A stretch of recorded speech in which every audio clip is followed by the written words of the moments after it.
Lors du dernier Grand Prix de Formule 1 de la saison, à Abu Dhabi, 4 personnes se sont distinguées plus que les autres. Lewis Hamilton, Max Verstappen, Michael Masi et Nicolas Latifi.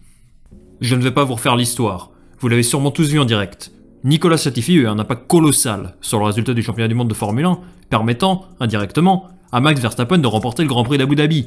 Ce pilote de l'ombre, l'un des plus méconnus de la Formule 1, est rentré contre sa volonté dans les livres d'histoire.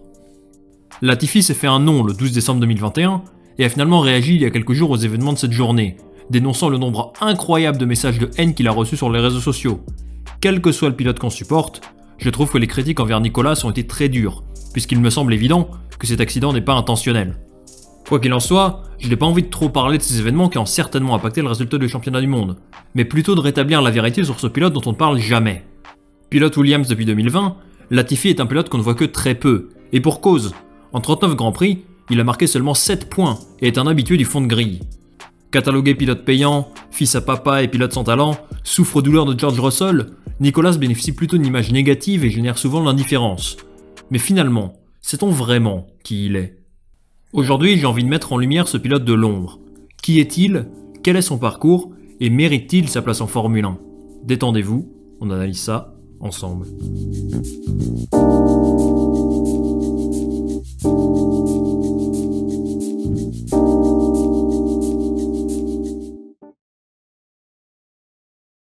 L'histoire de Nicolas Latifi commence en juin 1995 au Canada. Le petit Nicolas naît dans une famille aisée. Son père, Michael, est un businessman irano-canadien qui possède de nombreuses entreprises, dont la plus connue est le géant Sofina, qui distribue notamment la marque Lavazza, une entreprise qui produit du café et des machines à café, peut-être que vous en avez une chez vous. Nicolas vit une enfance heureuse, mais contrairement à la plupart des pilotes d'aujourd'hui, il découvre sa passion pour le sport automobile très tard, à 13 ans, puisqu'il commence à rouler en karting dans la région de Toronto. Il rêve de la Formule 1, mais pour se faire remarquer, le Canada n'est pas suffisant. Latifi doit rejoindre les championnats européens. Nicolas a du talent, des ambitions et les moyens de financer ses ambitions. Son père Michael n'hésite pas une seconde à aligner les billets quand l'opportunité de rouler en monoplace en Europe arrive. Latifi fait ses débuts en course automobile dans le championnat italien de Formule 3, en 2012, où il gagne une course. L'année suivante, les finances de son père lui permettent de se constituer un programme de course ultra complet. Il roule en Toyota Racing Series, en Nouvelle-Zélande, puis en Formule 3 britannique quasiment tout le reste de la saison, où il se classe 5ème, derrière, notamment, Antonio Giovinazzi. Pour un pilote aussi inexpérimenté, c'est une performance correcte, mais ses performances en F3 européenne sont moins réjouissantes puisqu'il termine seulement 15ème. À partir de là, en 2014, la vie de Nicolas pourrait être le titre d'un roman de Jules Verne, Le Tour du monde en 80 jours. Latifi voyage entre la Floride, où il remporte des championnats mineurs, et l'Europe, où il enchaîne les expériences en championnat de monoplace, la F3 européenne avec Prema, la Formule Renault 3.5 où il réalise un podium surprise à Jerez, et même quelques séances de GP2 en fin de saison. Un programme express pour le faire progresser au maximum. Latifi est, à ce stade de sa carrière, un pilote moyen. Et sa saison en 2015 n'est vraiment pas digne d'un futur pilote de F1. Une 11ème place en Formula Renault 3.5, 8 courses de GP2 pour 0 points, c'est un bilan famélique. Mais Nicolas a des ressources financières et continue de croire en son talent et sa capacité à s'améliorer. Alors en 2016, il rejoint Dams en GP2 à plein temps et termine 2ème de la première course de la saison, entre Norman Nato et Pierre Gasly. Ce sera son seul résultat marquant de la saison. Latifi termine 16ème du championnat. Sa deuxième saison complète dans la catégorie, désormais appelée Formule 2, est plus prometteuse. Latifi gagne une course à Silverstone et est devenu un habitué du podium puisqu'il y est apparu 9 fois. Alors que Charles Leclerc écrase le championnat, Nicolas termine 5ème et cette saison, couplée à ses sponsors, lui permet de réaliser son premier essai en Formule 1 avec Renault. Malheureusement, et malgré de nouveaux tests en F1 chez Force India, il ne confirme pas la saison suivante. Et dans une F2 qui a fait évoluer son format de châssis et son moteur, il s'écrase, terminant 9ème du championnat, loin, très loin, du trio Russell, Norris, Albon. À 23 ans, Latifi est à la croisée des chemins, et débute sa 4ème saison en F2 avec un seul objectif, gagner et monter en Formule 1. Dans un championnat jugé comme l'un des plus faibles de ces dernières saisons, Nicolas s'impose à plusieurs reprises et termine 2ème du championnat, derrière Nyck de Vries. Toute la saison, Latifi aura roulé pendant des séances d'essais libres chez Williams, et sa 2ème place en F2, couplée aux difficultés financières de Williams, lui permettent de signer en Formule 1, en remplacement de Robert Kubica. Incroyable! L'adolescent canadien qui a commencé le karting à seulement 13 ans, signé 10 ans plus tard en Formule 1. Il a réussi à se faire une place parmi les 20 sièges les plus prisés du sport automobile. Latifi n'aurait pas pu rejoindre la Formule 1 sans ses sponsors, c'est certain, mais terminer dans le top 2 de la Formule 2 confirme, généralement, qu'un pilote a le talent pour au moins prouver sa valeur à l'étage supérieur. Nicolas a eu plus de chance et plus d'argent que certains de ses collègues pilotes, mais pour lui, peu importe. Il a réussi à signer en Formule 1, et c'est un nouveau monde qui s'ouvre à lui.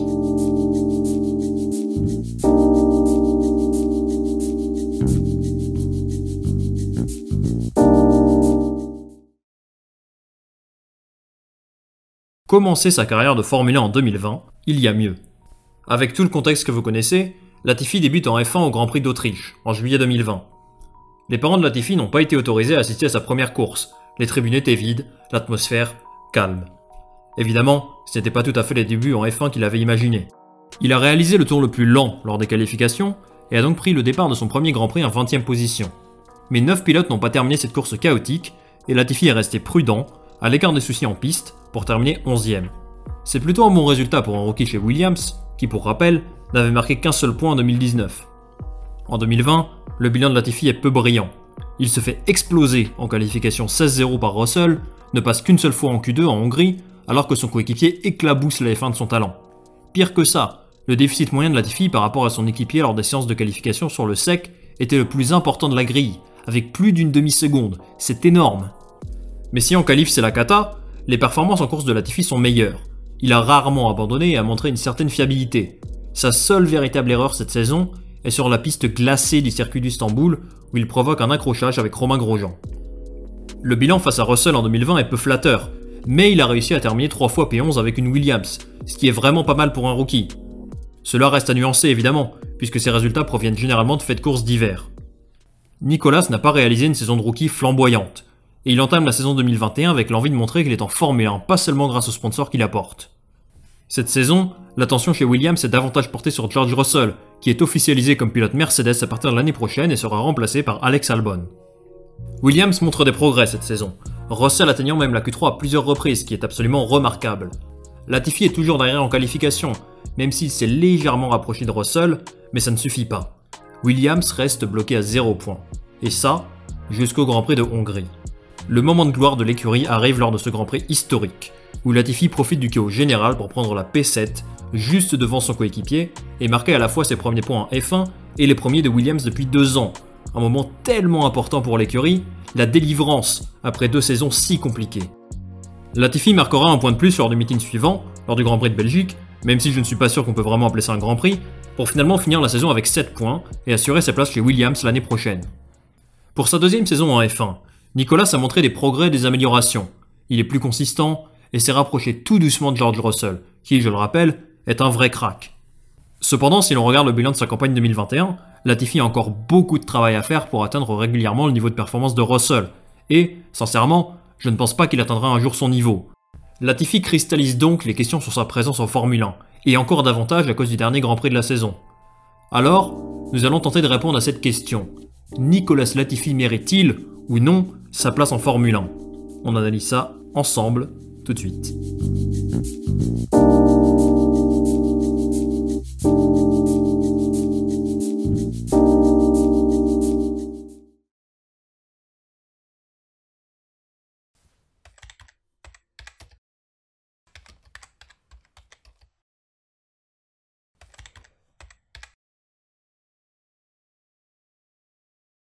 Pour commencer cette dernière partie de la vidéo, je vais être direct.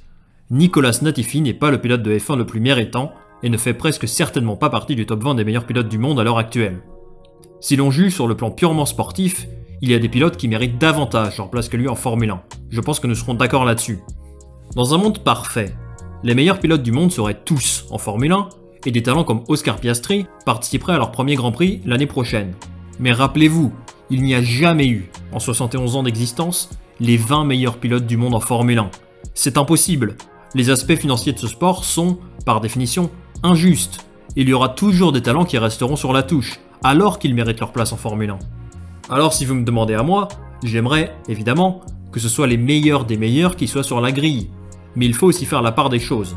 Les pilotes actuellement présents en Formule 1 ne sont pas des manches non plus. Ce que Latifi est, c'est un pilote qui a incontestablement contribué à la progression de Williams à la 8e place du championnat des constructeurs cette année, et qui a aussi certainement participer à la stabilité financière d'une écurie légendaire de la F1. Voir cette équipe toujours présente sur la grille, c'est aussi voir l'héritage de Sir Frank Williams rester en vie. Dans le cas de Latifi, le team principal de Williams, Jost Capito, a déclaré lors de sa prolongation que l'écurie anglaise n'avait pas nécessairement besoin des apports financiers de Latifi, Williams appartenant dorénavant au riche fonds d'investissement d'Orelton Capital. Sa prolongation est donc, selon eux, due à des facteurs uniquement sportifs. Bon, permettez-moi d'avoir un doute là-dessus puisque je pense qu'aucune des écuries du plateau ne refuserait les valises de billets de Papa Latifi. Cependant, les arguments de Williams quant à sa prolongation sont recevables. Ne nous y trompons pas, Latifi est un pilote correct, au potentiel limité, et peu de choses laissent suggérer pour l'instant qu'il deviendra un pilote aussi talentueux que ses collègues. Malgré tout, avec lui, Williams fait le choix de la continuité, et l'importance de la stabilité en 2022 ne doit pas être sous-estimée. Nicolas connaît parfaitement la voiture, et à l'aube d'une saison si indécise, avoir au moins un pilote dans l'écurie qui a de l'expérience en Formule 1 semble être le choix de la raison. D'un point de vue sportif, il doit s'améliorer en qualification, mais ses performances en course ont été plutôt convenables, ramenant les points quand il le fallait. Alors garder Latifi une saison supplémentaire n'est peut-être pas le choix le plus sexy, mais cette décision est compréhensible. Il est une option solide et lucrative pour une équipe qui pourra, peut-être, viser un peu plus haut la saison prochaine.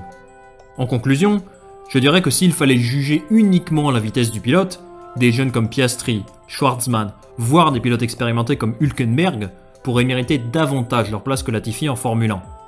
Mais les performances de Latifi cette saison ne sont pas si mauvaises, et faire le choix d'un pilote dont on connaît les limites, qui connaît déjà parfaitement l'écurie, aux côtés d'un autre qui a tout à apprendre, Alex Albon, me semble être une décision cohérente et logique. Son dernier Grand Prix de la saison a vu apparaître encore plus de critiques, et beaucoup de voix se sont élevées, disant qu'il ne mérite pas sa place en Formule 1. Mais Latifi est simplement comme tous les autres pilotes de F1. Il se battra toujours pour gagner une place supplémentaire, que ce soit la 15e ou première place. Il est évident que sans cette erreur, nous aurions un autre champion du monde. Mais il y a toujours eu des faits de course dans l'histoire qui ont impacté le résultat final d'une course, comme au Brésil en 2008 ou à Bakou en 2021. Alors au-delà des polémiques inutiles sur son accident à Abu Dhabi, j'ai hâte de voir ce dont est capable ce pilote avec une voiture plus performante. Et pour ça, on se donne rendez-vous en 2022. Alors, qu'est-ce que vous pensez de Nicolas Latifi? Mérite-t-il sa place en Formule 1? Dites-le moi en commentaire et je lirai ça avec attention. Merci beaucoup d'avoir regardé cette vidéo, j'espère qu'elle vous a plu. N'hésitez pas à partager ça autour de vous et à vous abonner pour continuer à me soutenir. Moi je vous dis à très bientôt pour une nouvelle vidéo. Passez de bonnes fêtes, salut, à la prochaine.